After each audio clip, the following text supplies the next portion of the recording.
താങ്കൾക്ക് പറഞ്ഞോണ്ടൊക്കെ എന്തുവാണ് ഈ പാർട്ടിക്കാരല്ലേ താങ്കളെ പാർട്ടിയാക്കിയ പാർട്ടിക്കെതിരെ പറഞ്ഞ അല്ലേ അല്ലേ? ആ വെളിയിൽ പോയി അതാ പറഞ്ഞേ എല്ലാം നേടിക്കഴിഞ്ഞ് പുറത്തു പോയി അത്രേ ഉള്ളൂ. എന്ത് നേടാനെന്നാ? ഒന്നും നേടിയിട്ടില്ല.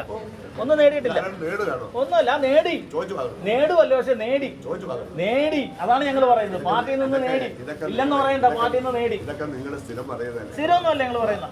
ഞങ്ങൾ ഈ ഒരു 1.5-2 വർഷം മുമ്പ് ഞങ്ങളൊന്നും പറയത്തില്ല. സാറേന്നല്ലേ വിളിച്ചിരുന്നത്. സാറേന്നാ വിളിപ്പിച്ചിരുന്നത് സാറേന്നാ. അതൊക്കെയായിരുന്നു. ഓരോ പാർട്ടിയിലും പ്രവർത്തിക്കേണ്ടതാണ് ജനങ്ങൾ പാർട്ടി അംഗീകരിക്കും. ജനങ്ങൾ അംഗീകരിച്ചു. അതെ, അപ്പൊ അംഗീകരിച്ചു. അപ്പൊ ജനങ്ങൾ പാർട്ടി എല്ലാവർക്കും അംഗീകരിച്ചല്ലേ പറഞ്ഞു വരുന്നത്. അതെ 22,000 ഉപയോഗിക്കുന്നത് കുഞ്ഞാലിക്കുട്ടി 1,80,000 അങ്ങനെ ഭൂരിപക്ഷത്തിൽ പറയുന്നോണ്ട് ഞാൻ പറഞ്ഞത്. ഇത്ര വോട്ട് ജയിച്ചു എന്ന് പറയുമ്പോൾ 1,80,000 വോട്ട് കുഞ്ഞാലിക്കുട്ടി ജയിച്ചു. അത് ആരും പറഞ്ഞിട്ടില്ല.